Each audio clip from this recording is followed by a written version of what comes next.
الحمد لله رب العالمين والعاقبة للمتقين والصلاة والسلام على شمس الهداية واليقين وعلى آله وأصحابه أجمعين. أما بعد فقد قال الله تبارك وتعالى في القرآن الكريم: أعوذ بالله من الشيطان الرجيم. بسم الله الرحمن الرحيم. يا أيها الناس اتقوا ربكم الذي خلقكم من نفس واحدة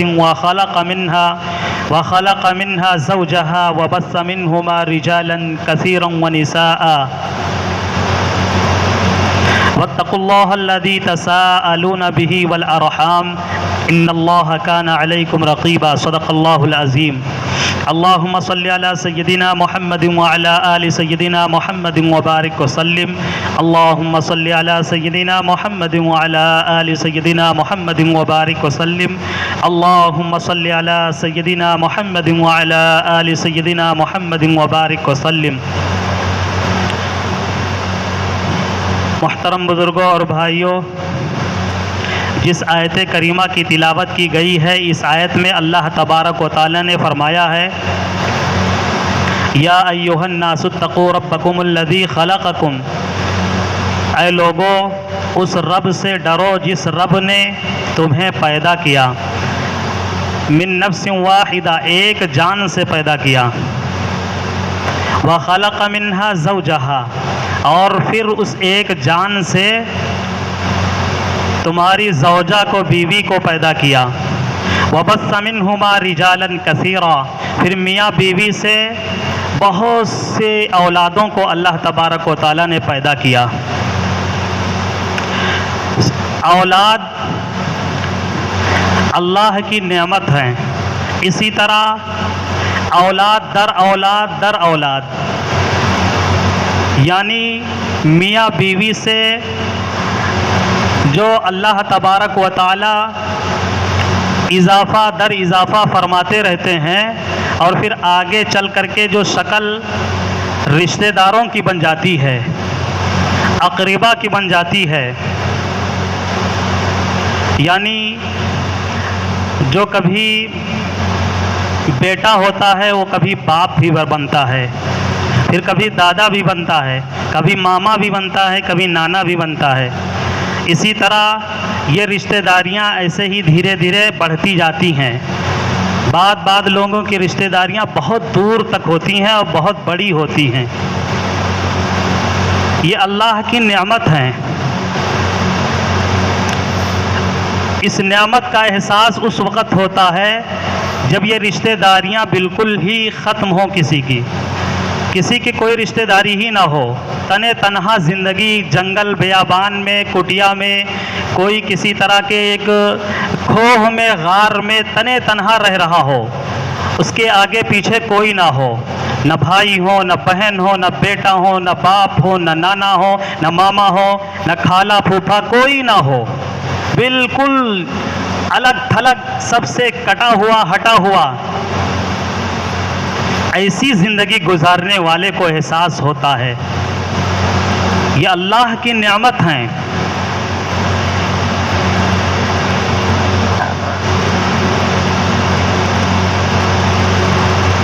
اور یہ رشتہ داریاں ایک انسان کے غم کو ہلکا کرنے کا بھی سبب ہے. انسان بعض دفعہ بہت ہی ٹینشن میں ہوتا ہے، غم میں ہوتا ہے، پریشان ہو جاتا ہے، کچھ ایسے حالات آتے ہیں، کچھ ایسی پریشانیاں آ جاتی ہیں جس کی وجہ سے پیروں میں ڈگمگاہٹ اور بہت سی پریشانیاں اس کو گھیر لیتی ہیں. ایسی پریشانیاں آ جائیں تو ایسی پریشانیوں میں، اس حالت میں یہ رشتہ داریاں، یہ رشتے ناتے غموں کو ہلکا کرنے کا سبب بنتے ہیں.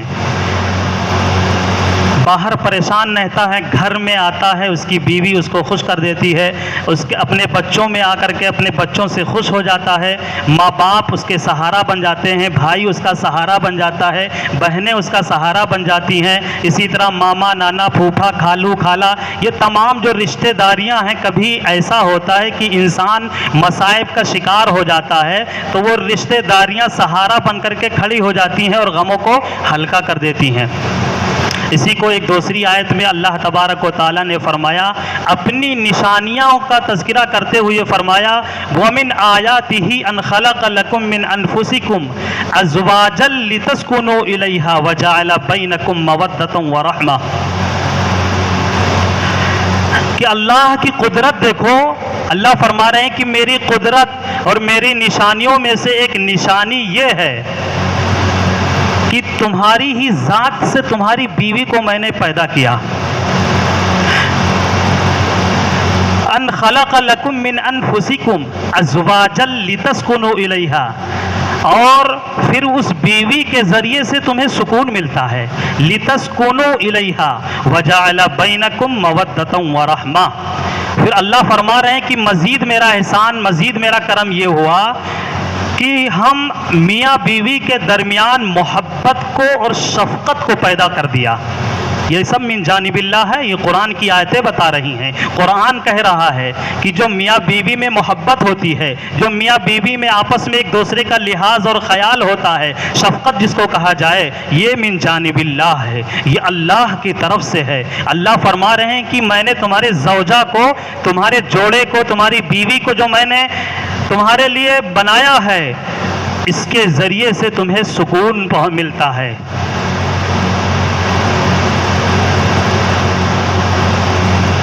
رشتہ داریاں آج اس لیے اس سلسلے میں باتیں کی جا رہی ہیں کہ آج ہمارے سماج، آج ہمارے معاشرے اور آج ہمارے گھروں میں جہاں بہت ساری برائیاں آ گئی ہیں، ایک بڑی برائی یہ بھی ہمارے گھروں میں، ہمارے آس پاس میں آ گئی ہے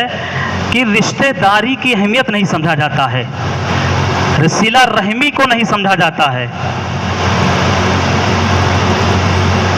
جس کی وجہ سے پورا گھر میں اکھاڑا بن گیا ہے، جھگڑا ہوتا رہتا ہے، میاں بیوی کا جھگڑا، باپ بیٹے کا جھگڑا، ماں بیٹی کا جھگڑا، ماما بھانجے کا جھگڑا، دادا باپ دادا کے درمیان نا اتفاقی۔ یہ گھروں میں جو رشتہ داریاں ہیں، جو صلہ رحمی ہے، اس کو نہ سمجھتے ہوئے بے پناہ اختلافات ہمارے گھروں میں پائے جا رہے ہیں۔ کوئی کسی سے بول چال بند کیے ہوا ہے، کسی سے ملنا بند کر دیا ہے، نہ ملنا ملانا، نہ کھانا کھلانا، نہ ایک دوسرے کا لحاظ کرنا، نہ ایک دوسرے کی مدد کرنا، اور نہ ایک دوسرے کے پاس اٹھنا بیٹھنا، نہ ایک دوسرے سے بات چیت کرنا، یہ ہمارے گھروں کا ایک بہت بڑا المیہ بنتا جا رہا ہے۔ ہمارے سماج اور ہمارے معاشرے کی بہت بھیانک ایک برائی بہت تیزی کے ساتھ بڑھتی جا رہی ہے، پھیلتی جا رہی ہے۔ حالانکہ صلہ رحمی کا گناہ، رشتہ داروں کا خیال، رشتہ داروں کا لحاظ، رشتہ داروں کو جوڑ کے رکھنے کا پاس و لحاظ اللہ کے یہاں اتنا اہم ہے کہ اللہ تبارک و تعالی چند سالوں میں ایسی راتیں آتی ہیں، بابرکت راتیں آتی ہیں، عظمت والی راتیں آتی ہیں، جن کو شب قدر کہا جاتا ہے، جن کو شب برات کہا جاتا ہے، جن راتوں میں اللہ تبارک و تعالی بہت سارے گنہگاروں کو معاف کر دیا کرتے ہیں، بہت سارے پاپ کرنے والوں کے پاپ کو اللہ تعالیٰ ختم کر دیتے ہیں، معاف کر دیتے ہیں، برسر اعلان معافی کا اعلان اللہ فرماتے ہیں۔ لیکن صلہ رحمی کرنا، صلہ رشتہ داروں کو جوڑ کے رکھنا، یہ اتنا اہم ہے کہ اللہ تبارک و تعالیٰ ایسے لوگوں کو معاف نہیں کر دیتے، ایسے لوگوں کو معافی نہیں کرتے ہیں، ایسے لوگوں کی بخشش نہیں کرتے ہیں جو رشتہ داروں کا خیال نہیں کرتے، جو رشتہ داری توڑتے ہیں، جو رشتوں کی اہمیت نہ سمجھتے ہوئے آپس میں دوریاں بنائے رکھتے ہیں، جھگڑے کرتے ہیں، بول چال بند رکھتے ہیں۔ ایسے لوگوں کی مغفرت نہیں ہوتی ہے بابرکت راتوں میں بھی۔ اتنی اہمیت، اہمیت، اہمیت ہے اللہ کے یہاں۔ آج ہمارے سماج کا المیہ ہے، کہ رشتہ داری، رشتہ داروں کا خیال، رشتہ داروں کو جوڑ کے رکھنا، یہ اتنا اہم ہے کہ اللہ تبارک و تعالیٰ ایسے لوگوں کو معاف کر دیا کرتے ہیں، ایسے لوگوں کو معافی نہیں کرتے ہیں۔ کتنا کیا رونا رویا جائے، معمولی معمولی باتوں پہ جھگڑے ہوتے ہیں، میاں بیوی میں اچھا خاصا چل رہا ہوتا ہے، کوئی کسی طرح کی کوئی پرابلم نہیں، کوئی دقت نہیں، بس معمولی سی بات آ گئی اسی پہ جھگڑا شروع ہو جاتا ہے، اور اتنا جھگڑا آگے بڑھ جاتا ہے کہ طلاق تک نوبت آ جاتی ہے۔ آج ہمارے سماج میں، معاشرے میں طلاق کثرت سے دی جا رہی ہے، بکثرت طلاق ہو رہی ہیں، اور اس طرح کی بھی طلاقیں ہو رہی ہیں کہ طلاق دینے کے بعد بھی کوئی ایک دوسرے کو بتاتا ہی نہیں ہے، اس کو چھپا کے رکھتے ہیں کہ چلو غلطی ہو گئی تو کم سے کم اس کی تلافی کیا ہو سکتی ہے، اس کی بھرپائی کیا ہو سکتی ہے، کسی سے ہم مشورہ کر لیں، کسی سے پوچھ لیں۔ طلاق کو بتایا بھی نہیں جاتا ہے، جس کی وجہ سے زنا کا گناہ ہوتا رہتا ہے۔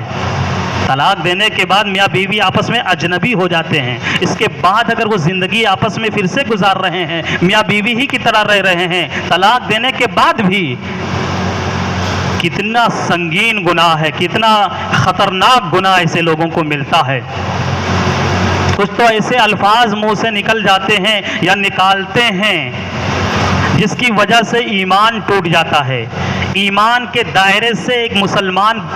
خارج ہو جاتا ہے، جس کو کہتے ہیں ایسے کلمات منہ سے نکال دینا جس کی وجہ سے ایمان سلب ہو جائے۔ اللہ پر کوئی ایسا تبصرہ کر دینا، رسول اللہ پر کوئی ایسا تبصرہ کر دینا، شریعت پر کوئی ایسا تبصرہ کر دینا، رسم و رواج پر کوئی ایسی باتیں کہنا، کچھ ایسے کلمات ہیں کہ منہ سے نکل جانے کی وجہ سے ایک ایمان والے کا ایمان سلب ہو جاتا ہے، ایمان ختم ہو جاتا ہے۔ جب ایمان ختم ہو جاتا ہے تو یہ میاں بیوی کا جو رشتہ ہے نکاح بھی ٹوٹ جاتا ہے، ایمان ٹوٹ جانے کی وجہ سے نکاح بھی ٹوٹ جاتا ہے، اور جب نکاح ٹوٹ جاتا ہے تو میاں بیوی اگر پھر سے ویسے میاں بیوی کی طرح رہ رہے ہیں تو زنا کا گناہ ملتا ہے۔ یہ بہت باریک مسئلہ ہے۔ ایسے ماحول میں ضروری ہے کہ ان مسائل کو جاننے کے لیے اپنے رہبر جو قرآن اور حدیث کے ماہرین ہیں، جو قرآن حدیث کو جانتے ہیں، ان سے ہم ضرور اپنے مسائل کو حل کرائیں، ان سے ہم ضرور پوچھیں، ان سے ضرور ہم تعلقات بنائیں، ان سے ضرور ہم ان کے پاس وقت دیں اور بیٹھیں اور پوچھیں کہ ایسی غلطی ہو گئی ہے، ایسا گناہ ہو گیا ہے۔ انسان ہیں، ولی تو ہے نہیں کہ محفوظ ہو گناہوں سے، پیغمبر تو ہے نہیں جو معصوم ہو گناہوں سے، ہم نہ معصوم ہیں نہ محفوظ ہیں، گناہ ہو جایا کرتا ہے، ہم سے یہ غلطی ہو گئی ہے، اب اس کی تلافی کیسے ہو سکتی ہے، اس کی بھرپائی کیسے ہو سکتی ہے؟ کسی عالم، کسی مفتی کے پاس بیٹھ کر کے ہم پوچھ لیں، یہ بھی نہیں ہوتا ہے۔ اللہ معاف کریں، آج ایک بہت بڑا فتنہ یہ بھی ہے کہ آج اتنے بڑے بڑے غلطیاں ہو جاتی ہیں طلاق کے سلسلے میں، عدت کے سلسلے میں، اسی طرح نکاح کے سلسلے میں، ایمان ٹوٹنے کے تعلق سے اتنی بڑی بڑی سنگین غلطیاں ہو جاتی ہیں، لیکن تذکرہ ہی نہیں کیا جاتا ہے، کسی سے پوچھا ہی نہیں جاتا ہے۔ پوچھا جاتا ہے تو کس سے؟ جن کو واقفیت ہی نہ ہو، جن کو جانکاری ہی نہ ہو۔ حافظ جی سے پوچھا جاتا ہے، کیا پوچھا جاتا ہے؟ فتویٰ پوچھا جاتا ہے، مسئلہ پوچھا جاتا ہے۔ ایک حافظ سے کوئی پوچھے گا تو حافظ کو نہیں معلوم ہوتا ہے، اس کی وہ پڑھائی نہیں کی ہوئی ہوتا ہے حافظ، وہ صرف قرآن کو رٹے ہوئے ہوتا ہے۔ اس سے آیت پوچھی جائے تو وہ صرف آیت بتائے گا، آیت کا مطلب نہیں بتا سکتا ہے، مسئلہ نہیں بتا سکتا ہے۔ ایک فتویٰ ایک عالم سے لیا جائے تو وہ عالم بھی فتویٰ نہیں دے سکتا ہے، اس لیے کہ اس نے پڑھائی نہیں کی ہے۔ ایک مفتی ہی فتویٰ دے سکتا ہے۔ جیسے مثال کے طور پر سمجھ لیں کہ دنیا ہی کے اندر کوئی کسی طرح کی کوئی بیماری ہو تو اس بیماری کے جو اسپیشلسٹ ہیں، جو MBBS میڈیسین ڈاکٹر ہیں، انہی کو ہم اپنی بیماری بتاتے ہیں، انہی سے صلاح و مشورہ اور علاج کراتے ہیں، نہ کہ جھولا چھاپ ڈاکٹر کے پاس جا کر کے وہ سمجھتے ہیں کہ ہماری بیماریاں اور بڑھی جائیں گی اور بھیانک ہو جائیں گی، مر بھی سکتے ہیں جھولا چھاپ ڈاکٹروں کے علاج کرنے سے۔ تو یہ دین کا معاملہ جو اتنا حساس معاملہ ہے، جو شریعت کا معاملہ ہے، جو ہماری آخرت کا معاملہ ہے، جو اللہ اور رسول کے راضی اور نہ راضی ہونے کا معاملہ ہے، اس کو اتنے ہلکے میں لے لیتے ہیں کہ ایسے ایرو غیرو نتھو چلتے پھرتے لوگوں سے ہم مسئلہ پوچھتے ہیں جنہوں نے نہ کچھ پڑھا ہو، بس ایسے ہی کچھ کتابیں پڑھ لی ہو، ایسے ہی کسی یوٹیوب پہ علماء سے مولانا سے تقریریں سن رکھی ہوں، باقاعدہ باضابطہ نہ قرآن سے واقف ہوں، نہ حدیث سے واقف ہوں، نہ فقہ سے واقف ہوں، نہ شریعت سے واقف ہوں، جو ضروری علوم و فنون ہیں ان سے کوئی واقفیت ہی نہ ہو، ایسے لوگوں سے مسئلہ پوچھا جاتا ہے۔ غلطی کس کی ہے؟ پہلے پوچھنے والوں کی پکڑ ہوگی، بعد میں بتانے والوں کی پکڑ ہوگی، بتانے والے کی بھی پکڑ ہوگی کہ اگر وہ نہیں جانتا ہے، اگر وہ صرف حافظ ہے، صرف قاری ہے، عالم مولانا مفتی نہیں ہے، وہ نہیں پڑھ رکھا ہے، تو ایسے لوگوں کو بھی بتانے سے گریز کرنا چاہیے، نہیں بتانا چاہیے، ان کو صاف جواب دے دینا چاہیے، بھائی اس کے بارے میں ہمیں پتہ نہیں ہے، آپ کسی عالم مولانا مفتی باصلاحیت عالم سے پوچھ لیجئے۔ اتنا بتانے میں کیا جا رہا ہے؟ لیکن اپنی فخر بتانے کے لیے، اپنی بڑائی جتانے کے لیے مسئلہ دھڑلے سے بتا دیا کرتے ہیں۔ ایک بہت بڑا آج کے دور کا فتنہ ہے، جاہل لوگ جو چند کتابیں پڑھ رکھے ہیں یا چند وقت جو ہے کہیں اللہ کے راستے میں چل دیے ہیں، وہ بھی مسئلہ بتا رہے ہیں، وہ بھی فتویٰ دے رہے ہیں، وہ بھی ایک سے ایک نکات بتا رہے ہیں۔ ذرا قرآن کہا گیا دین آسان ہے، یہ یہاں اعتراض نہیں ہونا چاہیے کہ تو دین تو بہت آسان ہے، دین آسان ہے، لیکن اس آسان دین کو کوئی سیکھے تو۔ قرآن آسان ہے، قرآن کو کوئی پڑھے تو۔ قرآن پڑھیں گے بھی نہیں، قرآن کو سیکھیں گے بھی نہیں، دین کو سیکھیں گے بھی نہیں اور کہیں گے دین تو آسان ہے۔ یہ دین اسی لیے آسان ہے کہ ہم نہ اس کو پڑھیں اور نہ کہیں سے سمجھیں اور دھڑلے سے چوراہوں پر نکڑوں پر بیٹھ کر کے ہم مفتی بن جائیں اور فتویٰ دینے لگے، مسئلے بتانے لگے۔ آج کے وقت کا بہت بڑا فتنہ یہ بھی ہے، کوئی غلطی ہو جائے، کسی تعلق سے بھی کوئی مسئلہ ہو، ہم جانکار لوگوں سے پوچھیں، مستند جو اس فن کے ماہر ہوں ان سے ہم پوچھیں۔ آج ہمارے گھروں میں جو اختلافات ہیں ہو رہے ہیں، دن بدن یہ اختلافات بڑھتے ہی جا رہے ہیں، رشتہ داریوں کی کوئی اہمیت نہیں ہے، رشتہ ٹوٹ جائے، بات چیت بند رہے، اس کا کوئی لحاظ نہیں۔ رشتہ داروں کی اہمیت قرآن میں اور قرآن کی آیتوں میں جگہ جگہ اللہ تبارک و تعالیٰ نے فرمایا ہے۔ 2 آیتیں اس سے پہلے پڑھ کر کے بتائی گئی ہیں، تیسری آیت اللہ کے رسول صلی اللہ علیہ وسلم کو اللہ کی طرف سے فرمایا گیا، قُلْ لَا أَسْأَلُكُمْ عَلَيْهِ أَجْرًا إِلَّا الْمَوَدَّةَ فِي الْقُرْبَى۔ اللہ فرما رہے ہیں، محبوب نبی فرما دیجئے، لا اسألکم علیہ اجرا، جو دعوت کا کام میں کر رہا ہوں، اس دعوت کے کام کرنے پر میں تم سے کوئی معاوضہ نہیں چاہتا ہوں۔ جیسے کہ اس سے پہلے پیغمبروں نے دعوت کا کام کیا ہے لیکن قوم سے کسی طرح کا کوئی معاوضہ نہیں چاہا ہے، میں بھی کوئی معاوضہ نہیں چاہتا ہوں۔ ہاں چاہتا کیا ہوں؟ الا المودۃ فی القربى، لیکن تم لوگ جانتے ہو کہ میں قریش سے ہوں اور قریش ہی کی شاخیں پورے مکے میں پھیلی ہوئی ہیں، تم لوگ بھی ہمارے رشتہ دار ہی ہو، ناتے دار ہی ہو، ہمارے خاندان سے تمہارا بھی تعلق ہے، لیکن یہ کیا کر رہے ہو کہ دعوت دینے کی وجہ سے ہمارے اوپر ظلم ڈھا رہے ہو، ستم ڈھا رہے ہو، ہمیں پریشان کر رہے ہو، طرح طرح کی اذیتیں دیکھ رہے ہو، تکلیفیں پہنچا رہے ہو، ذرا رشتہ داری ہی کا خیال کر لو۔ یہ اللہ کے رسول صلی اللہ علیہ وسلم نے مشرکین مکہ کو کہا تھا، قرآن میں اللہ نے اس کا ذکر کیا ہے کہ معاوضہ نہیں چاہیے، لیکن کم سے کم جو مجھے ستا رہے ہو، مجھے تکلیفیں دے رہے ہو، رشتہ داری کا خیال کرتے ہوئے ہی باز آ جاؤ۔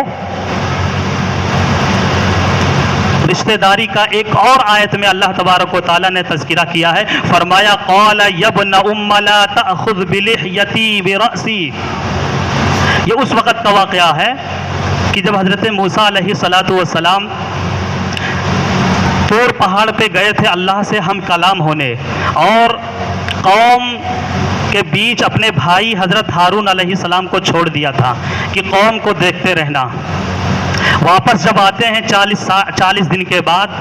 تو دیکھتے ہیں قوم کا حال بہت برا حال ہے۔ ہمارے جانے کے بعد قوم